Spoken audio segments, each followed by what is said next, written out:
Okay. All right. So we'll get started here. This was up here is the last slide from yesterday. So you guys don't need to type anything down. Like I said, yesterday we started with chapter 5, which I don't know if I'm going to be able to finish it. I'm going to try to get as much in as possible. But at least you're aware of some certain things. So we were introducing chapter 5, which is talking about Rome and the rise of Christianity. So we were talking about the 3 kind of cultures on the Italian peninsula that are going to influence the Romans. We talked about the Latins, in which in reality Rome was founded by Latin shepherds. Latins had migrated around 1000 BC from what is essentially kind of like Asia Minor, Turkey, around the Black Sea. But the Romans, remember, kind of created a more elaborate kind of origin story with the story of Romulus and Remus. And then we talked about the Greeks, who occupied much of southern Italy into Sicily, that region referred to as Magna Graecia. The Romans are going to bite off a lot of aspects of Greek culture, like mythology and such. And then the Etruscans, who are really kind of like the conduit, the kind of like middleman for the Romans and Greek culture. Rome was part of, at one point, part of the Etruscan kind of confederation. The last 2 kings, and generally historians like to break up Roman history by the eras of kind of governance between monarchy, republic, and empire. And so the last 2 kings of Rome were Etruscans, last one being Tarquin the Proud. The Etruscans are going to introduce things that we generally kind of view as being kind of like inherently Roman, like the toga and gladiator battles and stuff like that. And then that era of the Republic, we talked about kind of like the story of Lucius Junius Brutus and the overthrow of Tarquin the Proud, and kind of the establishment of a kind of government that's somewhat similar to ours, right? The kind of republic form of kind of democracy, although it's a limited democracy like in Athens. But they kind of break up power into various offices. You had the council and like censors and that, and the executive, the Senate, obviously with the legislative there. But also class plays an important role in those positions. Generally, kind of the Romans broke initially into 2 classes, patricians or plebeians. Patricians were the upper class. They were the kind of the members of the kind of original families of Rome. They were the ones who held all the important political positions. And then below them were the plebeians, the commoners, right? And at one point, that conflict between patricians and plebeian almost led to a breakdown of Roman society. And then we see the emergence of a kind of a concession from the patricians, establishing the 12 tables, which is the first kind of written legal code in Rome. And then later I talked about there will be kind of an addition into kind of the current Roman society, what they call the proletariat, the urban landless poor, which become a significant class after Rome kind of expands, forcing some small farmers to kind of sell their farms to patricians. They're going to move into cities. And then the lowest of the low, and usually almost all these kind of civilizations, tends to be slaves. Initially, many slaves are essentially indentured servants, but then as like we'll talk about today, as Rome kind of expands its territory, they're going to gather more slaves from kind of outside the Italian peninsula there. All right. And when we're talking about Roman expansion, you always have to kind of talk about military, right? And much of Roman expansion is through military conquest, but the military also later is going to be an opportunity for some people to have a little bit of social mobility. So a lot of times when talking about Roman militaries, you'll hear the term legions. Right? A Roman legion was essentially made up of what we call 60 centuries. A century is essentially a kind of a unit of 100 soldiers with a centurion and commanding officer at the head of that. So when they say, like a lot of times they'll mention battles, like let's say like if there's like, 6 legions, that's like what, like, 30 something, so you take like 6,000, right, in a legion, all right, multiply that. So initially, Roman military service was only open to patricians. With the 12 tables, that does open it to plebeians. But the Roman military early on was kind of like a national guard. It wasn't a professional standing army. Tomorrow, I'll talk about a guy named Marius who kind of opens that up to people like the proletariat and such, and kind of establishes a kind of professional army. But the origins of kind of Rome's kind of a need for conquest occurs in 390 BC. And this is from a defeat. All right. So in 390, and it's a group I mentioned kind of periodically throughout the chapter, a kind of group called the Gauls. Now, Gaul was a region that is primarily what is now modern day France, most of modern day France. The Gauls were part of a larger umbrella of these various, like what Romans refer to as barbarians. All right, but keep in mind, anybody who's not Roman generally was kind of barbaric. Called the Celts. All right, the Celts were kind of a wide collection of various tribes and clans that made up much of kind of Western Europe at this time. They encompass also kind of Spain, Iberia, if you will.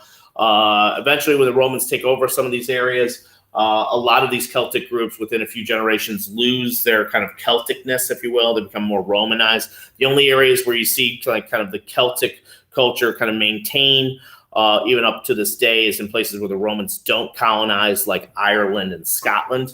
All right, and so in 390 there was a Gaelic chieftain by the name of Brennus from a tribe called the Sonius, who sacks Rome in 390. All right. Now, what ends up happening here is that in the 12 tables, apparently were lost to history as a result of this, the original 12 tables.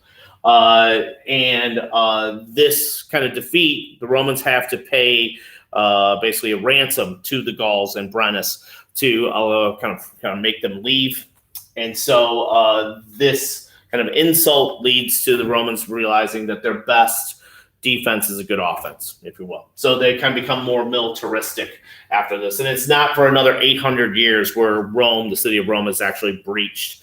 And that was in the kind of the 5th century AD. All right. And so there was an incident here where kind of a famous quote comes from this. So when the Gauls brought their own weights, so the deal was that the Romans had to pay like 1,000 pounds essentially in gold. And so what it was when the Romans thought that they had enough gold, they put it on the scale, and it still was not enough. They were basically, the Romans were complaining about the weights used, and so Brennus takes his sword, puts it on the scales, and says, "Ve victis," woe to the conquered, essentially meaning more gold. All right. So this is, and eventually the Romans are going to turn the tables on the Gauls. They are going to basically conquer Gaul. And Julius Caesar, when we talk about Caesar, Caesar makes his name for himself and brings Gaul into the Roman sphere of influence. But as a result of this, the Romans decide in the 4th century BC, they're going to expand. So they kind of take over areas in the north that had been previously controlled by the Etruscans, and then they venture south. And then in southern Italy, what you had was, in southern Italy was a sizable Greek population. We talked about as they refer to as Magna Graecia. And so the various Greek states in southern Italy turned towards a state in western Greece called Epirus, where there was a king by the name of Pyrrhus, who kind of established a sizable kind of military state after the Macedonians. At one point, he ends up becoming king of Macedon. And he goes and kind of takes on the Romans on the Italian peninsula, defeats them in 5 battles, but there was heavy casualties in this on both sides, and Pyrrhus eventually has to go back to Greece.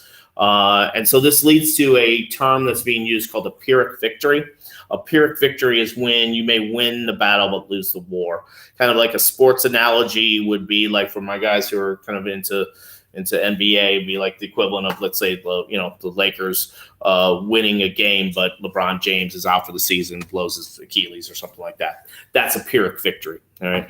And so what ends up happening here is that the Romans kind of take over the rest of the peninsula, and then they make a presence onto the island of Sicily. It's here where they run into another kind of a conflict with another state, this one much larger and more powerful than King Pyrrhus here. So this is the kind of the area that Pyrrhus is in. You see the location of Epirus to Italy, relatively close.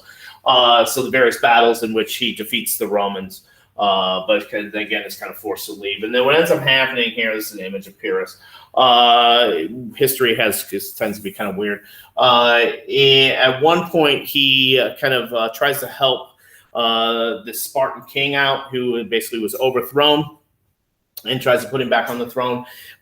In the course of the battle, which was fought in the streets of Sparta, apparently he was standing underneath a window, and unbeknownst to him, a woman from the 2nd floor drops a chamber pot on his head, which is like a bedpan, if you will, and it kind of knocks him loopy. And he's in a daze, and an enemy soldier stabs him and kills him. So the guy who's responsible for essentially defeating the Roman military for like 5 battles, meets his end thanks to a big jar of doo-doo.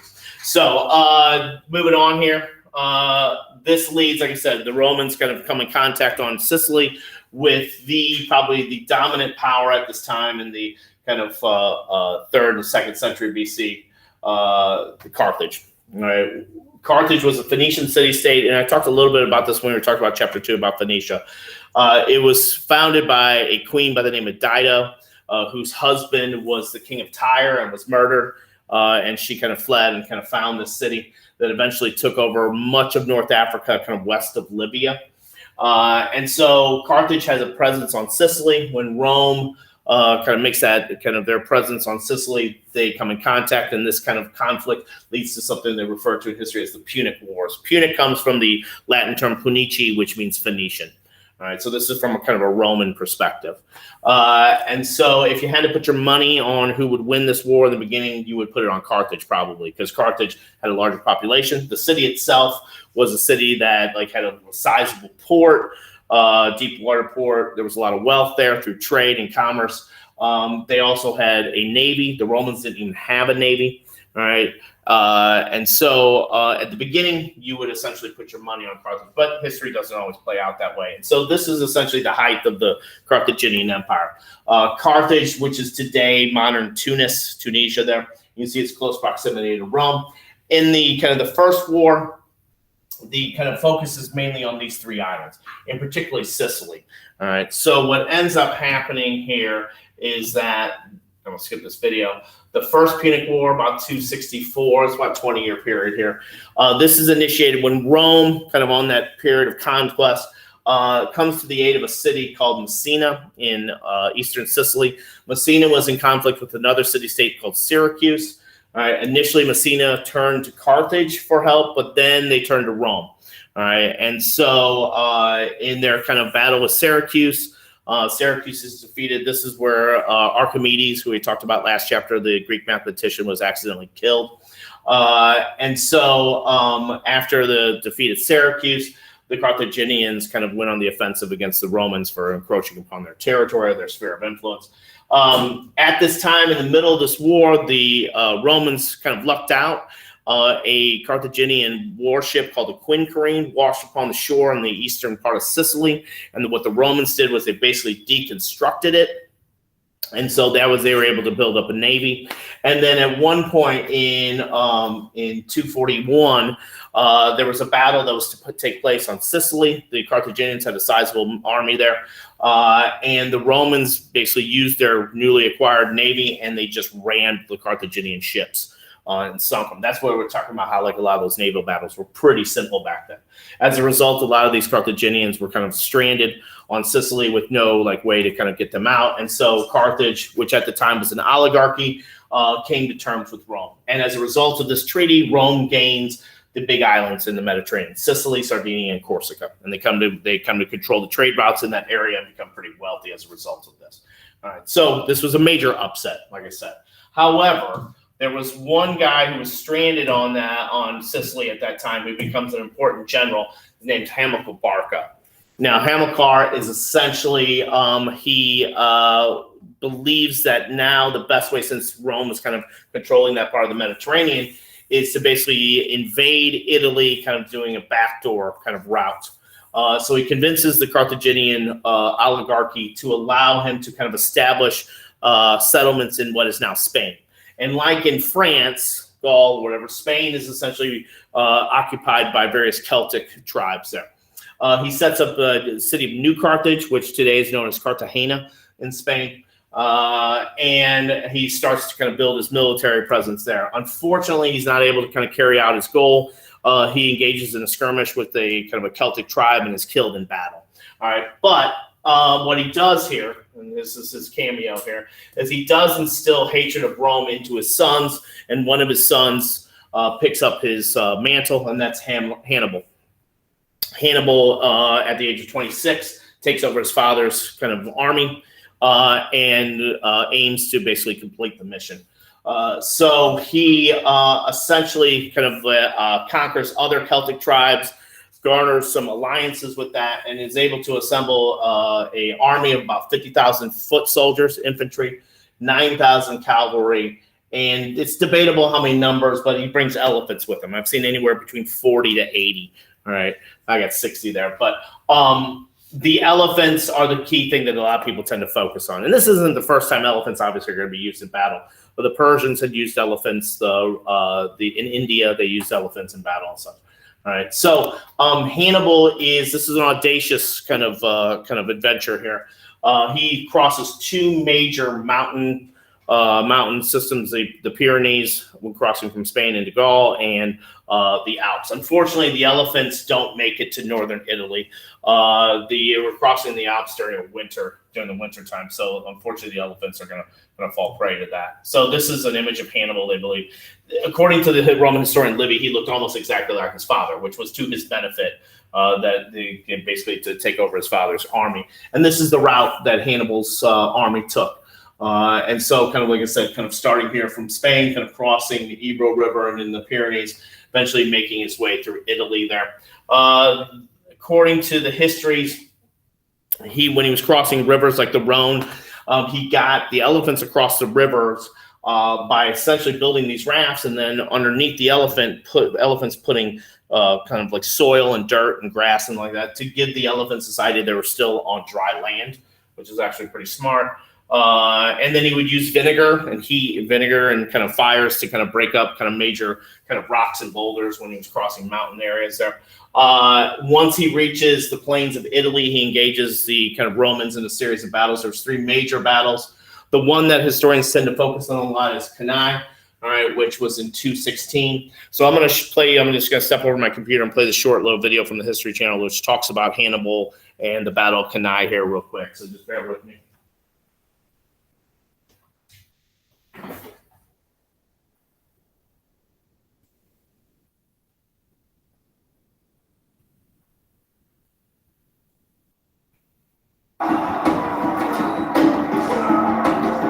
Hannibal is a Carthaginian aristocrat from the B.C-A.D family, who are a significant family in Carthage. He's talented, he has grit, he has perseverance. Hannibal is one of the few enemies Rome had that they actually respect and idolize, and that is a lot because of his tremendous achievement. He's got a famous father who's fought against the Romans, who nurtures him, in the words of some of the writers, as a lion cub raised for the destruction of Rome. Carthage really was Rome's only competitor as an empire in the central and western Mediterranean.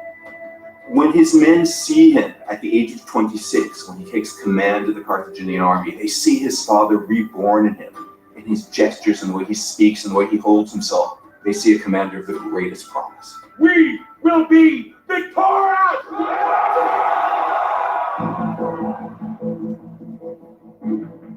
Hannibal has a global vision. He realizes that Rome's on the rise, and that if Rome is not stopped, that it means not only the end of Carthage, but it also means the end of the various barbarian tribes.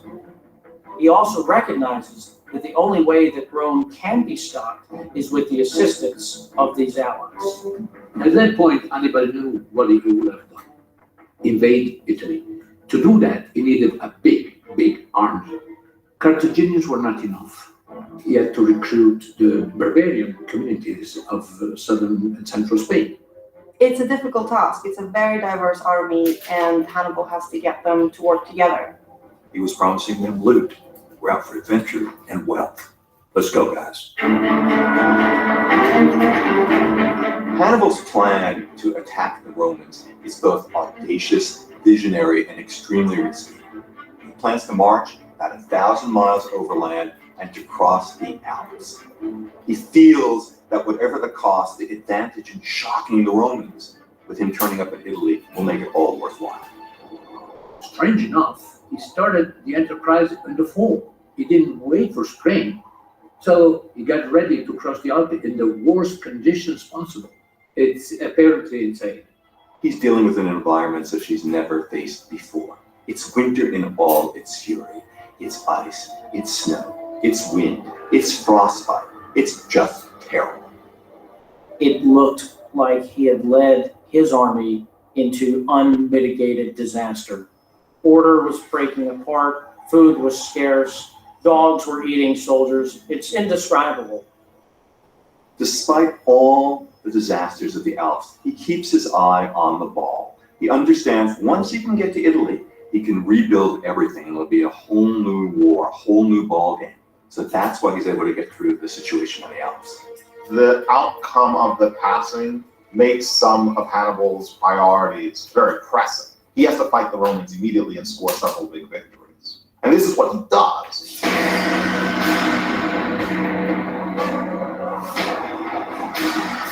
The Romans put forth their best legions in front of Hannibal's army, and they can't stop him. One after the other, he brings them to destruction. And this builds a momentum all its own. Romans at Cannae put together an enormously large army.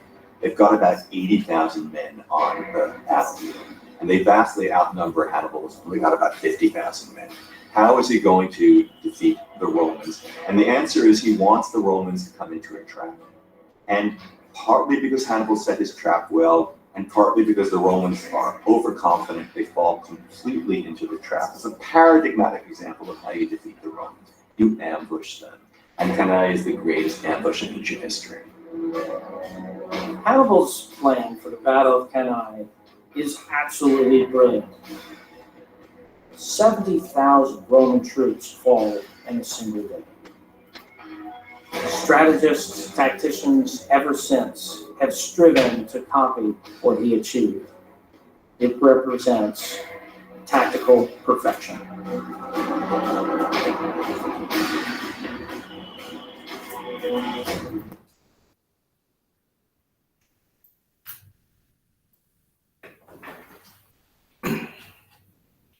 All right, so like the video said, like at Cannae, and according to the historians, there's 70,000 Roman soldiers were killed in one day, which again, like, I mean, I throw out numbers and stuff like that.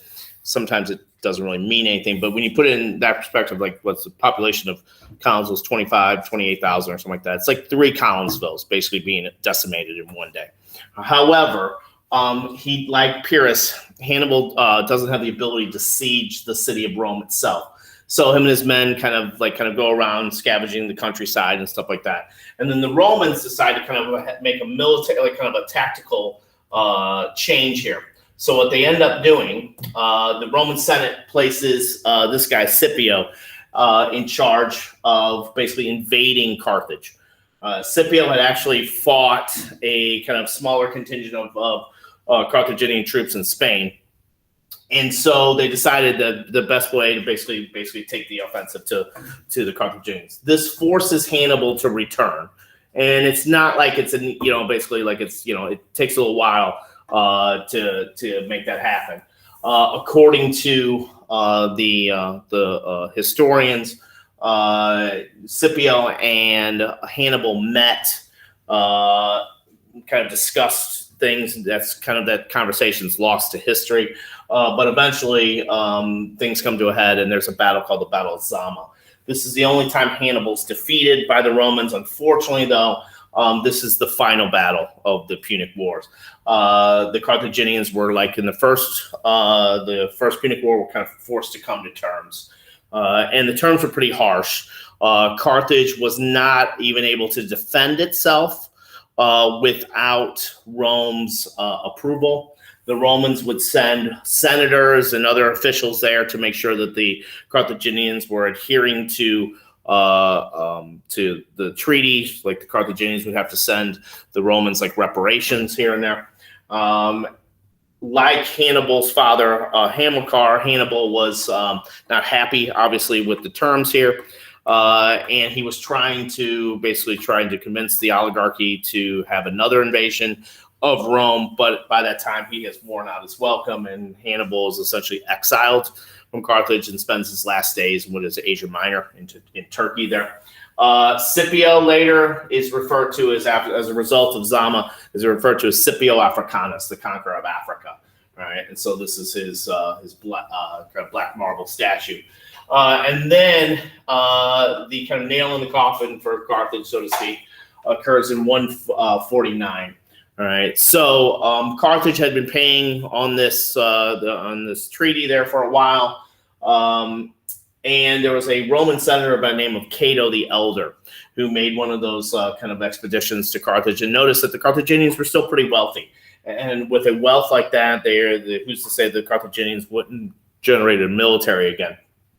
So Cato would end every speech in the Senate with Carthago delante est, Carthage must be destroyed. So whatever he was talking about, he was always like, oh, by the way, Carthage must be destroyed.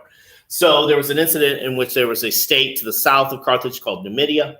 Numidia encroached upon Carthaginian territory. The Carthaginians took up arms against the Numidians. Word got back to Rome that this had happened, and this was justification for invading Carthage. So this is the shortest of the wars, about 3 years.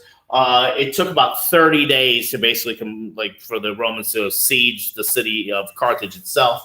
According to the historians, they burnt the city to the ground. There was even one story in which they salted the fields to prevent any kind of crops from growing. That probably wasn't true, but it was burnt to the ground. They rebuilt it as a Roman city, and Carthage essentially ends as a kind of independent state. While we do not have the term empire here, Rome is kind of acting as an empire. All right, and so Rome is on the ascent. There's no other state or country that's its rival. Matter of fact, they refer to at this time the Mediterranean Sea as Mare Nostrum, RC. All right. So this does bring some wealth into Rome. All right. However, some of this stuff is going to lead to Rome's downfall a bit. And so tomorrow I'll talk about the situation in the Republic after the Punic Wars. We'll talk about some of the servile insurrections like the story of Spartacus, and then the kind of rise of Julius Caesar. All right, so we'll talk about that tomorrow. All right, did you guys get this? You guys awake for the most part? Yeah, we're still awake. Okay, good. All right, good deal. All right, guys. Okay, well, have a good day. I will see you guys this time tomorrow.